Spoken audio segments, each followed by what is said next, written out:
As my part collection expands, the more options I have to create custom fantasy characters. So in this video, I'll be showing you some of the figures that I've managed to create, as well as some ideas to integrate into your own collection. There's a lot of figures to go through, so if that sounds intriguing, let's begin. To start off, let's take a look at this powerful necromancer I managed to create. And it's all thanks to this neck bracket piece. Due to the 4 clips, I can attach a bunch of these tiny skulls, which I believe come from Harry Potter sets, and now they appear like they're floating behind our character. Now, alternatively, I did consider using a different headpiece that's a lot more frightening and intimidating, but there's just something about the classic Lego skull that I found to be more fitting, and as far as accessories, I think there's nothing more appropriate than a scythe. Now, this next one is probably the most simple, but it's such a perfect combination that I thought I should at least showcase it. All of these parts come together so well that you would think they actually go along with each other.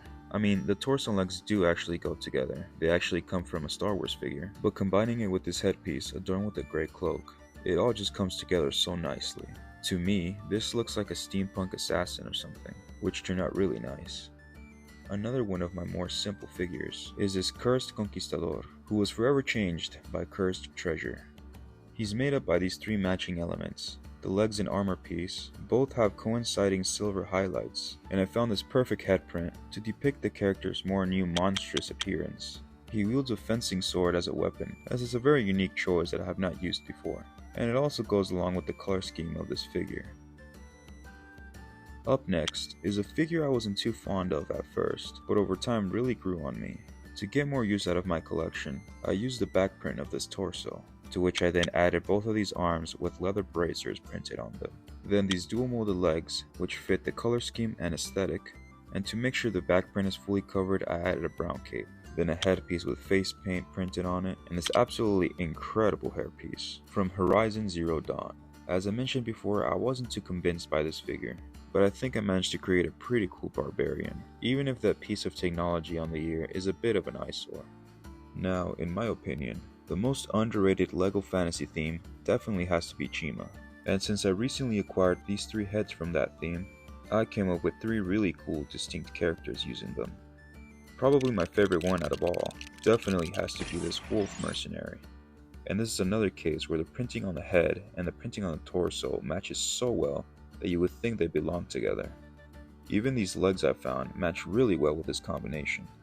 But to fully flesh him out, I went ahead and added a wolf tail, 2 silver axes, and this pointed shoulder armor piece, making him look really badass. But I also came up with something equally as cool with the crocodile head. The parts I used for the torso and legs also come from Horizon Zero Dawn. I pretty much just added a cape and switched out the arms, but combined perfectly with this Chima headpiece. As far as a weapon goes, I decided to go with the brick built route and created the sort of makeshift bone axe that we can equip the figure with. This character certainly has a more tribal aesthetic, so I think the look of this weapon is very fitting for him. And I gotta say, I really love the more earthy tones he's wearing. It really sets him apart from other characters I've made, so I'm really happy with how he turned out. But I also really like how this cool warrior creature came out.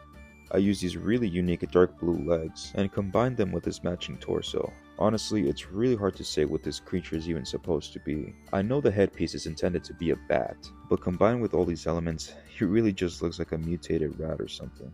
But still, it's a cool new unique species to add to my collection, so I decked him out with a bow and shoulder armor that matched the torso. Now, if you've seen my previous videos, you probably know that I've been trying to find a way to make use of these legs, since they're printed with really nice detail, and I think I finally found a way to make a cool character out of them. I used this golden chest plate, then added a dark red cape and collar. Now for the head choice, it might be a little odd, but I chose a mummy head, mainly due to it fitting the color scheme. I don't know about you guys, but I definitely really like how this one came out. It's certainly really unique, which is what I love about it. I could have gone the typical route and just gave him a golden helmet, but I thought this choice was a lot more interesting, and now I have a fancy undead warrior to add to my collection.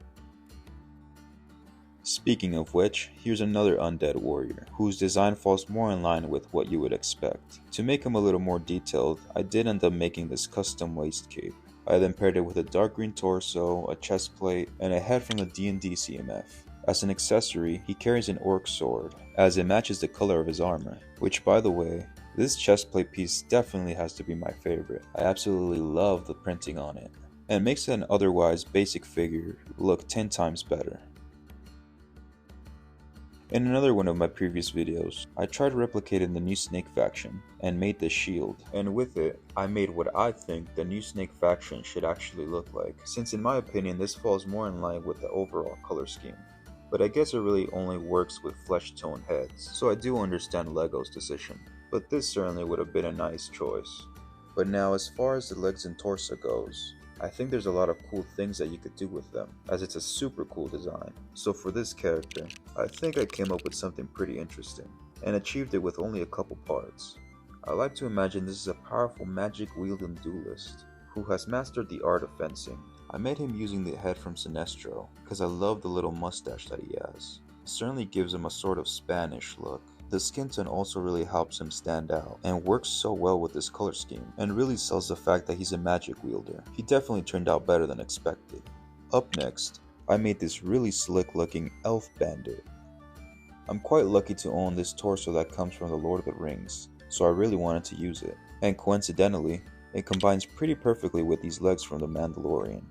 And to complete the whole look, I added a dark red scarf and a head with a face mask. And I thought it would be cool to make him a gunner, so I gave him these muskets.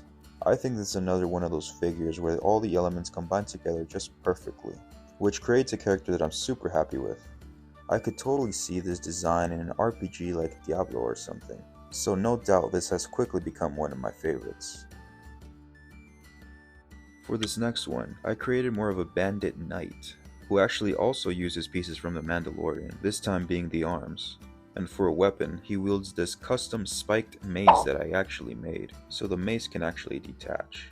The combination of parts here may not be as perfect as the last figure, but I guess it kinda helps with the rugged look I wanted to go for. I finally made good use out of this old castle troll armor piece, as well as this head print, which I always thought looked so cool.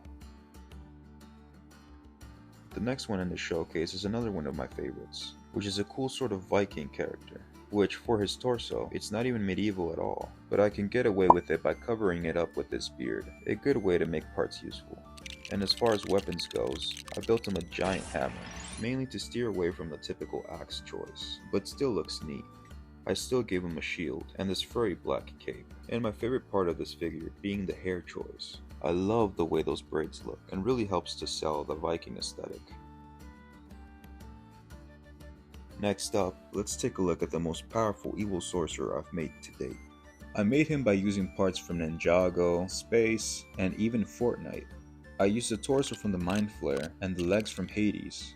That way he looks more like a dark entity and master of black magic. And as far as accessories goes, even though I didn't think it was too necessary, I came up with a staff using a potion bottle, which I'm not totally convinced by, but because it was also trans purple, I felt inclined to come up with something using it. Regardless, this is by far one of the best figures I've come up with. Up next, we have a winter barbarian. The parts that I used to make this guy come from Chima, Horizon Zero Dawn, and an old CMF. And of course the hair comes from Spiderpunk, which also has to be my favorite part of this guy. The hairpiece is so wacky that I thought I would never find an alternate use for it, but it fits perfectly in this case, at least in my opinion. As an accessory, he carries a giant axe with a bone hilt and spiked shoulder armor. For the next character, I took this old Indiana Jones figure, and using his torso, I managed to turn him into a Devilish shaman. And to really sell the look, I gave him a shrunken skull as an accessory, and of course your typical magic staff. I gave him this white spiked shoulder armor, as it almost looks like it's made out of sharp bones, and put a brown cape over it. I used this hairpiece with the horns as it matches the skin tone. I like how the torso and legs makes it look like he has all sorts of trinkets, and the head print like he has a bunch of crazy tattoos. Last but not least, we have a mysterious ronin. Now this one is mostly a callback to one of my previous figures, the orc ronin, who people really seem to like, so I came up with an alternate human version, although admittedly he does not have the same charm that the orc does. He follows the same color scheme but looks a lot more refined and put together. But maybe instead of being an alternate version, he could actually be the master who trained the orc and taught him the ways of the samurai. Or I don't know, maybe someone can come up with some better lore than I can. But that's the end of the video. I really appreciate it if you stuck around all the way to the end. I hope I was able to provide some useful ideas and some cool characters to add to your own collection. If you like what you saw, consider subscribing, drop a like, and share with a friend, as it really helps me grow. I'm really close to reaching 2,000 subscribers, so I would be very thankful if you could help me get there. But anyway, that's everything. Bye for now.